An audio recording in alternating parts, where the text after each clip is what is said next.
ایک وقت تھا کہ جب نریندر مودی باتیں کرتا تھا تو غصہ آتا تھا، بیکاز عجیب قسم کی کشمیر پہ دوسری مسلمانوں کے خلاف بہت غصہ آتا تھا.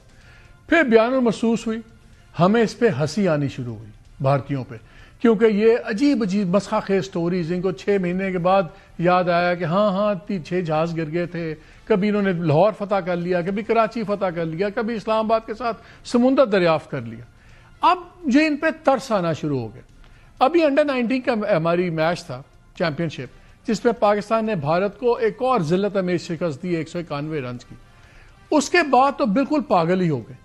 آپ ان کا وہاں کا میڈیا دیکھیں، وہاں کے اخبارات دیکھیں، یقین مانیں ہنسی آتی ہے.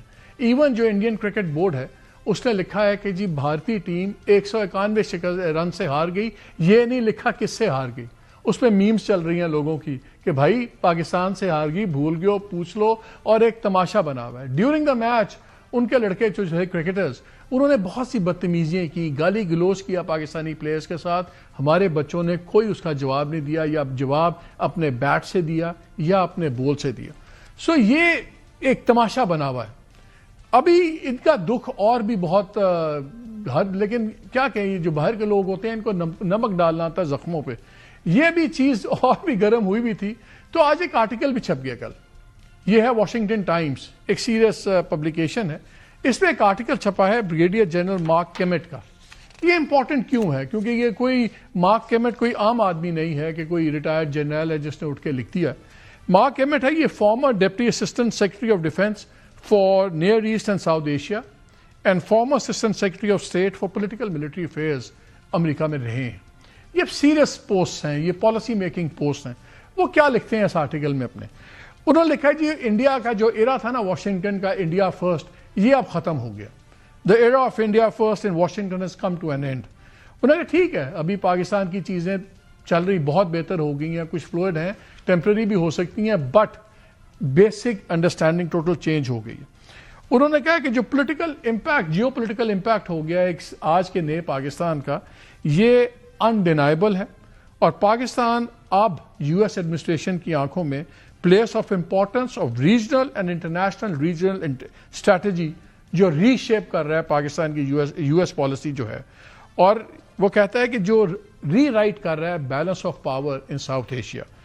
پھر وہ یہ بھی کہتے ہیں کہ 2026 کا جو سال ہوگا، Pakistan sits near the centre of mister Trump's emerging grand strategy for South Asia and far east. کہ اب ہم ڈیسائیڈ ان کے ساتھ بیٹھ کے کر رہے ہیں کہ نئی اسٹریٹجی کیا ہوگی. اور کہا کہ جو آج تک بھارت کو سمجھا جاتا تھا کہ اس خطے کی ایک اسٹیبلائزیشن فورس ہے، اب ان کو نظر آ گیا کہ یہ ڈی اسٹیبلائزیشن فورس ہے. کیونکہ جو اپنے ملک میں یہ اپنے منورٹیز کے ساتھ کر رہے ہیں، جو انتہا پسندی کر رہے ہیں، جو یہ دوسرے ممالک میں ٹیررزم کر رہے ہیں، یہ ساری چیزیں اب عیاں ہوتی جا رہی ہیں واشنگٹن میں بھی کہ یہ وہ بھارت نہیں ہے. وہ جو ڈرامہ ایک راگ چلتا تھا دا لارجسٹ ڈیموکریسی اور یہ فراڈ، وہ ساری چیزیں اب ننگی ہوتی جا رہی ہیں. کینیڈا میں پکڑے گئے، قتل کر کے پکڑے گئے، امریکہ میں قتل کروانے کی کوشش میں پکڑے گئے، دوسری جگہ جہاں جہاں انہوں نے حرکتیں کی ہیں، جو نیپال میں کر رہے ہیں، جو دوسرے سراؤنڈنگ کنٹریز ہیں اپنے نیبرہڈ میں، وہ بھی چیزیں سامنے آ گئی ہیں. تو بھارت اس وقت اپنی ورسٹ ریلیشن شپ پہ ہے. پھر وہ یہ بھی لکھتے ہیں کہ پاکستان کا جو پرسیپشن امریکہ میں اور دنیا میں کچھ ماہ میں جتنی تیزی سے بدلا، وہ ہر ایک کے لیے ایک پریشان کچھ چیز تھی. اور انہوں نے کہا کہ جب مارچ کے اندر پریزیڈنٹ ٹرمپ نے پاکستان کا اپنے پبلک ایڈریس کے اندر ذکر کیا تو پریشان ہو گئے. اور جو واشنگٹن کا بدنام زمانہ ڈی سی بلوب تھا، ان کو بھی ایک نئی ریالٹی نکلی. ڈی سی بلوب کیا ہے؟ ڈی سی بلوب ایک ڈیروگریٹری کی نیگیٹو ٹرم ہے جو واشنگٹن کے اندر یوز ہوتی ہے ڈیپ اسٹیٹ کے اس حصے کے تحت جن کو سمجھا جاتا ہے کہ بڑے پاورفل ہیں اور وہ بڑے فوکسڈ ہیں اور بڑے ہارڈ لائنر ہیں اور ان کی جو پالیسیز کو چھیڑ نہیں سکتا. اور ڈی سی بلوب وہ حصہ تھا جو ہمیشہ سے انڈیا فوکس تھا. انڈیا کو بہت زیادہ ان کو چکتے تھے اور کہتے جی یہی علاقے کا سپر مین ہے، یہ ٹھیک کر دے گا پاکستان، چائنا کو، سب کو ٹھیک کر دے گا. سو یہ چیز ڈی سی بلوب کو بھی جو جھٹکا لگا وہ لگا. اور انہوں نے کہا کہ باقی تو فیکٹرز تھے. پاکستان نے جنگ کو اپریشیٹ کیا، جب بند کروانے میں ٹرمپ نے رول ادا کیا، انڈیا نے اس کو خفت نے ڈالا، انکار کیا، اس سے فرق پڑا سب کچھ. لیکن وہ لکھتا ہے کہ جو ڈیسائسو ٹرننگ پوائنٹ تھا وہ آیا جب پاکستان نے انڈیا کی ٹھکائی کی بیان المحسوس میں. اور وہ کہتے ہیں جو ان ایکسپیکٹڈ شوئنگ تھی. اور پھر وہ لکھتا ہے The conflict showcased a level of military discipline, strategic focus and asymmetric ability that Washington had thought unattainable. وہ سمجھتے تھے انڈیا آئے گا, جب انڈیا کو اشارہ کریں گے, انڈیا پاکستان کو 2 لگائے گا تو اور ہم جناب چھوٹے سے بچے کی طرح بیٹھ جائیں گے. انہوں نے کہا یار یہ بچے نے تو محلے کے بدماش کو اڑا کے رکھ دیا. So the whole thing has changed. تو میں یہ سوچ رہا تھا کہ نریندر مودی کتنا دکھی ہے. پہلے جنگ کا دکھ, پھر یہ کرکٹ کا دکھ, اوپر سے جنرل کیمٹ صاحب نے اٹھا کے رئیس قصر امریکہ اور فارن پالیسی کا دکھ دے دیا. یہ تو اپنی جگہ پہ خیر ہو رہا ہے. پاکستان میں کیا ہو رہا ہے؟ پاکستان میں 2 دن کی بڑی امپورٹنٹ کانفرنس ہوئی تحریک تحفظ آئین پاکستان کی. اس کا جب کب رات کو کمیونیکے نکلا, اعلامیہ نکلا, اس میں ایک بڑی ایک پر امید بات نکلی جو ان کا 13 نمبر کا پوائنٹ تھا. اس میں انہوں نے کہا کہ ملک میں جاری بحران کے تناظر میں قومی مشاورتی کانفرنس اس بات پر متفق ہے کہ جمہوریت میں ڈائلاگ اور گفتگو کا دروازہ کبھی بند نہیں ہونا چاہیے, اور اس ملک کو ایک نئے مساق جمہوریت کی جتنی ضرورت ہے آج ہے شاید پہلے کبھی نہ تھی. تو بڑی امید جاگی کہ دیکھیں شاید اب بات چیت ہو جائے, بیکاز کوئی نہیں چاہتا کہ یہ جو سچویشن ہے آؤٹ رائٹ کانفلکٹ کی پی ٹی آئی اور گورنمنٹ کے درمیان, بہرحال یہ ملک کے لیے اچھی نہیں ہے. لیکن ابھی اس اعلامیہ کی سیاہی ابھی بالکل مان بھی نہیں پڑی تھی.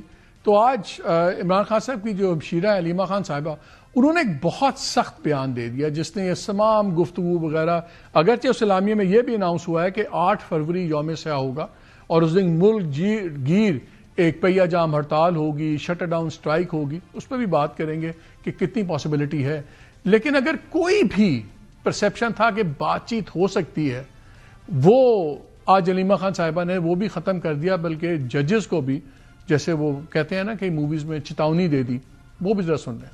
عمران خان نے اسٹریٹ موومنٹ کا کے پی سے, انہوں نے کہا کے پی سے اس کو کہہ دو تیاری پکڑے, یہ ان کے الفاظ تھے. سہیل کو کہو تیاری پکڑے سڑکوں پہ آ جاؤ. جب عمران خان کہہ رہے ہیں کہ اسٹریٹ موومنٹ آپ نکلیں, کس سے مذاکرات کرنا چاہتے ہیں ہمیں بھی بتا دیں, عمران خان کو ہم بتا دیں وہ کس سے بات. عمران خان کہہ چکے ہیں ایک دفعہ, بات ختم ہو گئی. چکزئی صاحب, مجھے بہت اچھی طرح پتا ہے چکزئی صاحب کیا کہتے ہیں. جو لوگ کہہ رہے ہیں کہ مذاکرات کیے جائیں وہ عمران خان کی پارٹی کے نہیں ہوں گے اور نہ ہی عمران خان کے ساتھ کے ہیں, کیونکہ عمران خان باری باری کہہ چکے ہیں. جب وہ کہہ رہے ہیں کہ اسٹریٹ موومنٹ شروع کر دو, عمران خان کہہ چکے ہیں. یہ پارٹی کے جو لوگ کہہ رہے ہیں نا, میری بھی سن لیں فیملی کو, یہ پھر عمران خان کے ساتھی نہیں ہیں. جو غلط سزائیں دے رہے ہیں ججز, کیا انہوں نے بھی باہر چلے جانا ملک سے؟ آپ ان پہ صرف نظر رکھیں, سارے نظر رکھیں کہ یہ کدھر جاتے ہیں ججز, جن کو پتہ کہ وہ غلط سزائیں دے رہے ہیں. یہ کیا انہوں نے کوئی باہر کوئی سوچا ہوا ہے کہ ہم بھی جہاز پکڑ کے چلے جائیں گے؟ یاد رکھیں ایک ایک کا نام ہم سب جانتے ہیں جو یہ کس قسم کی سزائیں دے رہے ہیں اور سمجھ رہے ہیں کہ یہ روٹین کا کام ہے. ایسے انسان کو جب آپ سزائیں دیں گے, آپ کے نام بھی ہم یاد رکھے جائیں گے.